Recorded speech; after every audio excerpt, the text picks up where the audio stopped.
하나님 말씀 보겠습니다. 오늘 말씀은 룻기 2장 1절부터 13절까지 말씀입니다.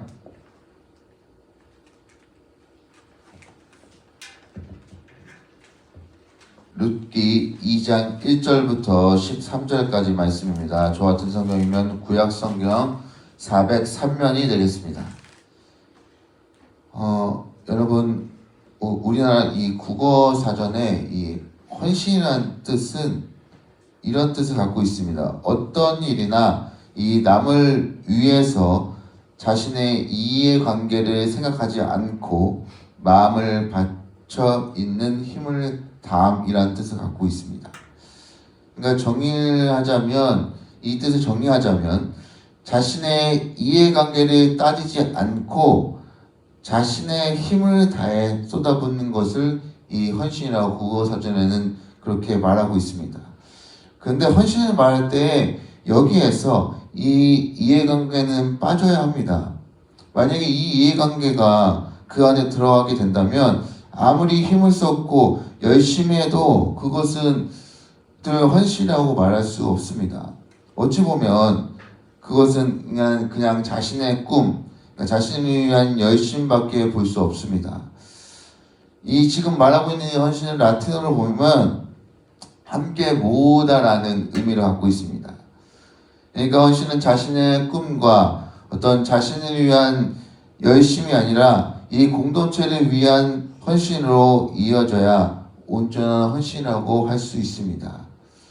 이렇게 사전적인 의미로 헌신을 받는데요. 그렇다면 오늘 본 말씀에서 우리가 룻에 대한 헌신이 어떤 것인지 한번 나눠보면 좋겠습니다. 이 룻은 모압 여인이었습니다. 그리고 나오미가 이 모압으로 이사를 갔다가 이 두 남편과 두 아들을 모두 잃고 두 자부 중에 한 자부는 자신의 고향 모압으로 갔습니다. 그리고 다른 자부 즉 한 명의 며느리만 이 나오미를 따라서 유대 나라로 이게 돌아왔어요. 그 여인의 이름이 바로 룻입니다. 이 여인은 역사적으로 보아도 매우 중요한 여인이죠. 왜냐하면 예수님의 족보에 올라간 최초의 이 모압 여인이기 때문입니다. 자, 그럼 말씀을 보면서 우리가 룻의 헌신이 어땠는지 한번 보겠습니다. 나오미가 룻이 유대 땅으로 돌아왔습니다. 그리고 그때 그들의 마음은 정말 피폐해져 있었습니다.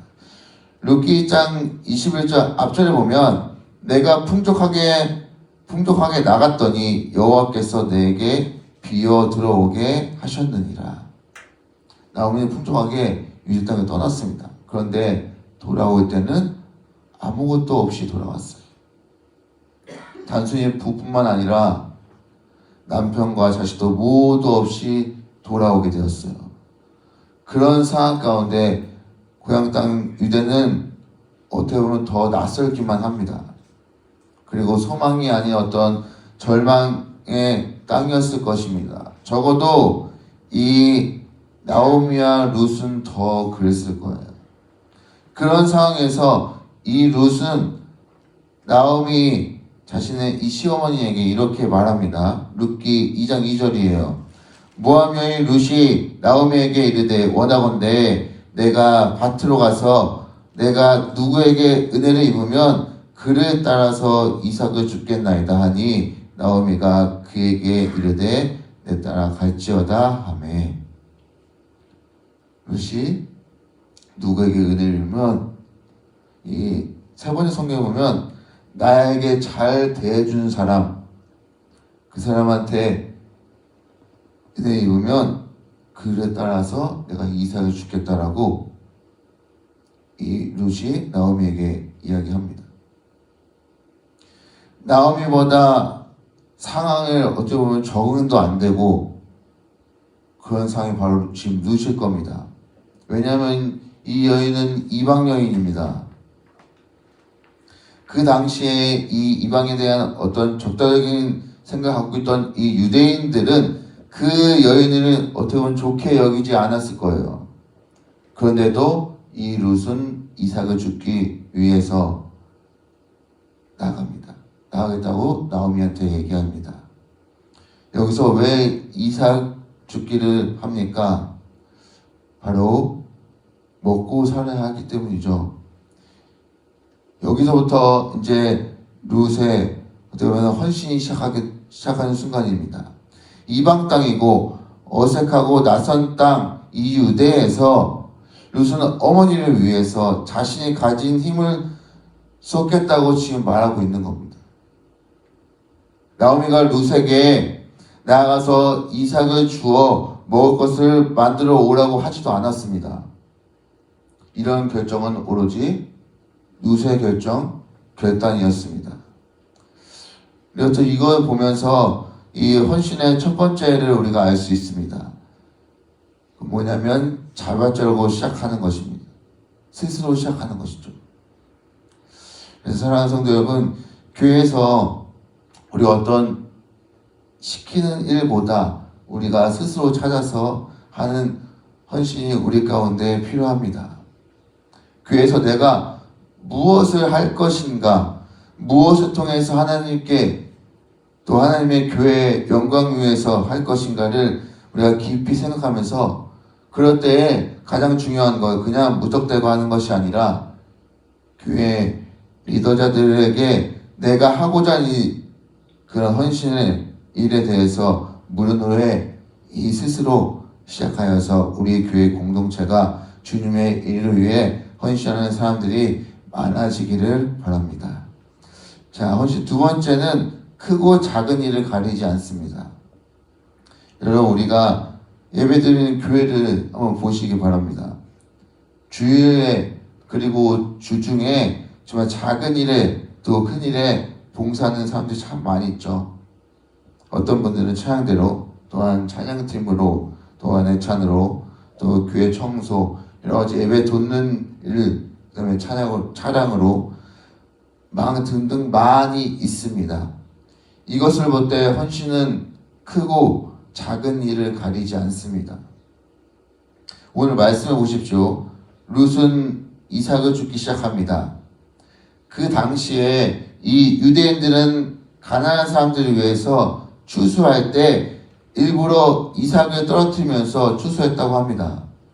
이것은 어떤 의미에서 그들로 하여금 주워가서 먹고 살라는 것이죠. 그런데 그런 이삭 주께서 얻은 것이 사실 얼마나 되겠습니까? 그러나 룻은 그 일을 지금 어떻게 하고 있습니까? 우리 7절입니다. 그 말이 나로 베는 자를 따라 단 사이에서 이삭을 죽게 하소서 하였고 아침부터 와서는 잠시 집에서 쉰 외에 지금까지 계속하는 중이니이다. 룻은 아침부터 지금까지 잠시 집에서 쉰 것 외에는 계속합니다. 여러분, 우리는 헌신을 말할 때 착각하는 것이 있습니다. 그것은 크고 멋진 일에만 대해서만 헌신이라고 생각하는 것이 있습니다. 그러나 헌신은 일을 가리지 않습니다. 오히려 저는 생각해 봤습니다. 헌신은 무엇을 하느냐가 아니라 어떻게 하느냐, 그것이 아닐까 생각해 봅니다. 제가 예전에 이 고등학교, 대학교 다니던 이 교회에서 몇몇 성도님들이 이런 얘기를 하는 것을 들었습니다. 이 헌신하시는 분들인데, 그거 내가 할 일이 아니지. 나 정도면 이 정도 크기는 돼야 할 맛이 나지. 라고 그렇게 얘기하시는 분 성도님들 들었습니다. 그때를 떠올리면서 오늘 말씀을 비추어 봤을 때 참 헌신은 크고 작은 일을 가리지 않는 것을 다시 한번 깨닫게 되었습니다. 그래서 여러분, 헌신은 무엇을 하느냐에 초점이 맞춰진 것이 아니라 어떻게 하느냐에 초점을 맞춰야 합니다. 그래서 여러분, 교회에서 어떤 일을 맡든지 그 일이 크든지 작든지 나를 위해서 하는 것이 아니라 주님을 위해서 하신다는 사실을 잊지 마시고 정말 그 맡은 일에 최선을 다해서 헌신하는 성도님 되시기를 바랍니다. 자, 세 번째는 알리는 것이 아니라 알려지는 것입니다. 제가 이 설교 준비하면서 인터넷 쭉 보다가 조엘 오스턴이라는 사람이 있습니다. 이 사람이 쓴 책 중에 잘 되는 나라는 책이 있어요. 거기 보면 이런 글이 있습니다. 당신은 모르지만 나는 안다. 이런 말이 있습니다.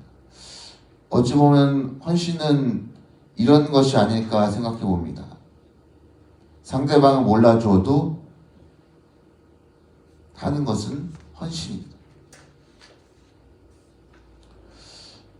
어떤 어머니가 아들에게 이렇게 말합니다.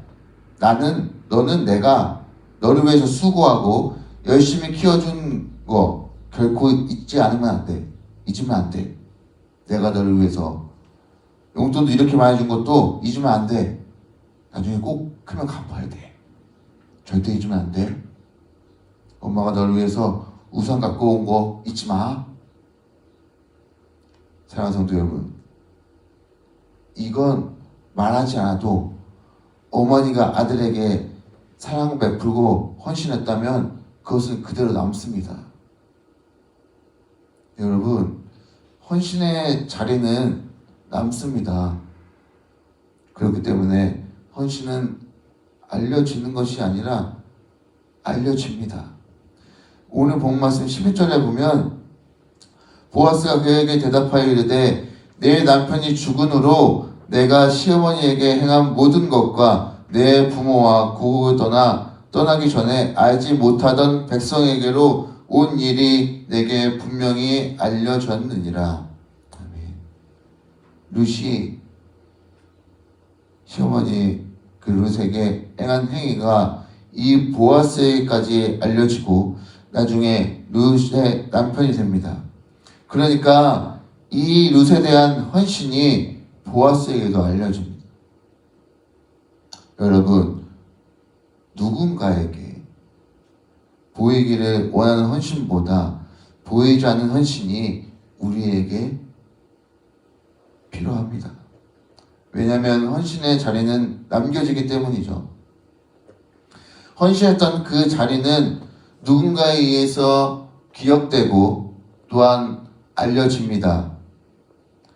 그렇게 헌신했을 때 12절에 보아스가 룻에게 말한 것처럼 하나님께서 룻이 행한 이들을 넉넉히 갚아주신다는 겁니다.